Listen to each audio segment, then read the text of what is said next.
বিশ্ব সংবাদে আপনাকে স্বাগত। শুরুতেই জানাবো হাতে পাওয়া সর্বশেষ আন্তর্জাতিক সংবাদের শিরোনাম, পরে বিস্তারিত।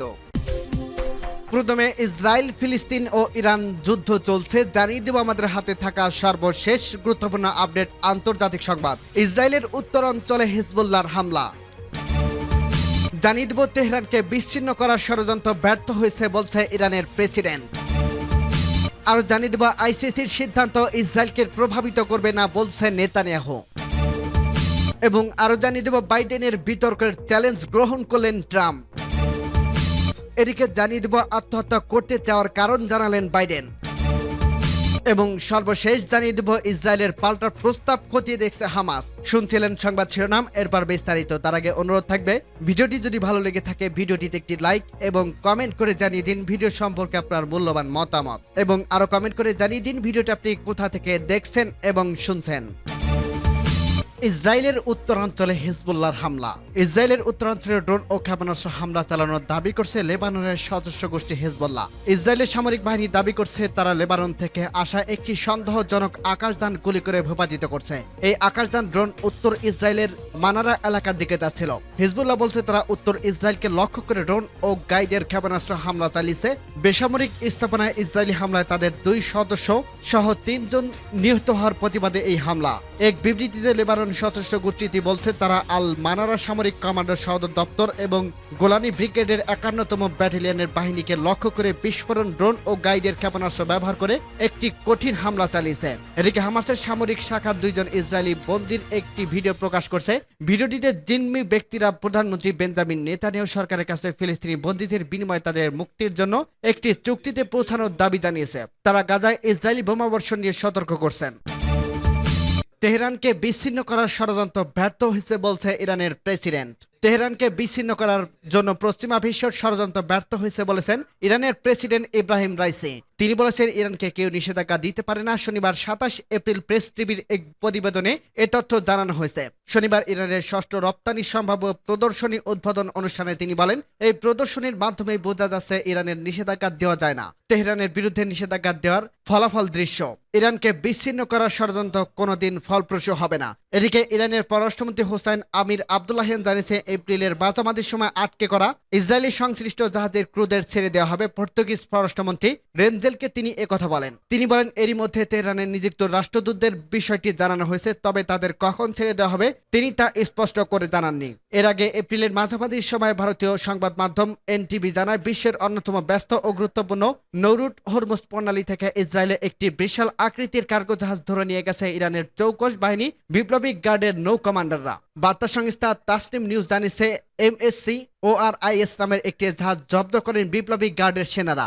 ইরানি সংবাদ মাধ্যম জানিয়েছে জাহাজটি জেডিয়াক মেরিটাইম শপিং কোম্পানি এর কোম্পানির মালিক হোসেন ইসরায়েলের ধনকুবের ইয়াল অফার। জাহাজটি পর্তুগালের পতাকাবাহী ছিল। হরমুজ প্রণালী থেকে জব্দ করার পর জাহাজটি এখন ইরানের সমুদ্র সীমায় নিয়ে যাওয়া হয়েছে। যুদ্ধ পর্যবেক্ষক প্রতিষ্ঠান ওয়ার মনিটর জাহাজ দখলের বিষয়টি নিশ্চিত করেছে। সামাজিক যোগাযোগ মাধ্যম এক্সে এক পোস্টে জানানো হয়েছে হরমুজ প্রণালীর কাছ থেকে ইরানের সেনারা MSC ARIS নামের জাহাজটি দখল করে নিয়েছে। আইসিসির সিদ্ধান্ত ইসরায়েলকে প্রভাবিত করবে না বলছে নেতানিয়াহু।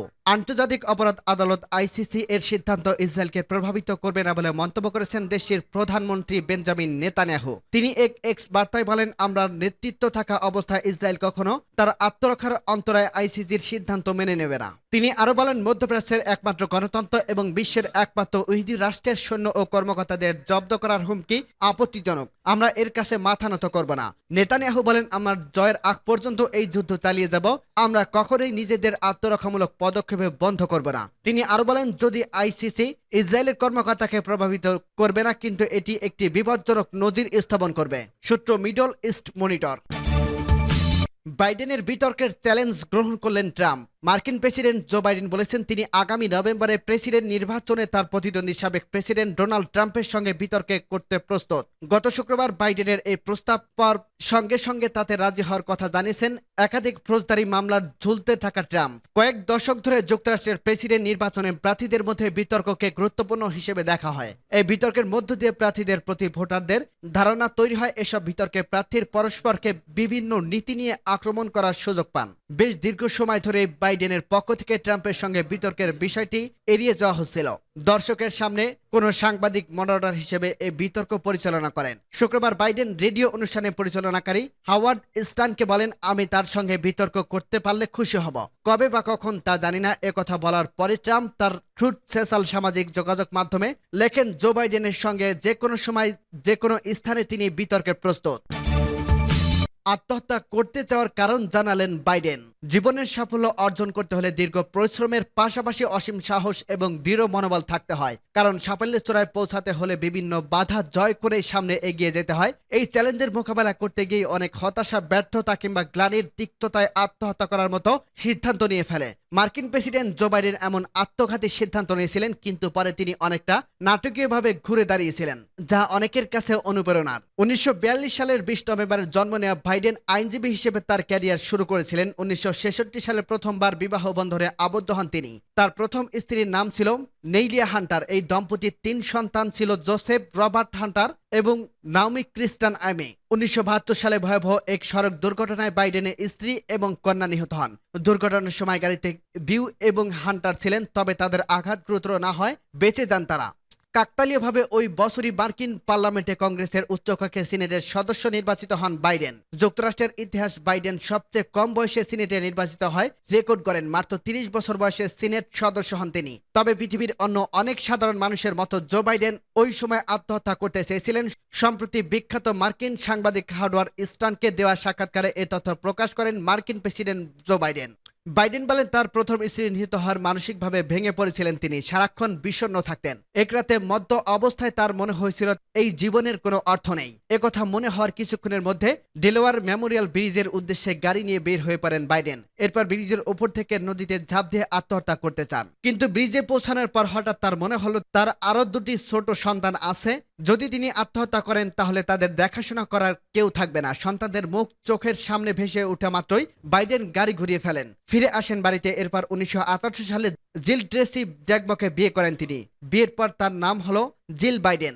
বাইডেন বলেন, আসলে প্রত্যেক মানুষের জীবনে এমন মুহূর্ত আসে যখন তারা আত্মহত্যা করার প্রবল ইচ্ছা জাগে, কিন্তু ওই সময়টা নিজেকে নিয়ন্ত্রণ করতে হয় এবং বলতে হয় আত্মহত্যা হলো সবচেয়ে বোকামির কাজ।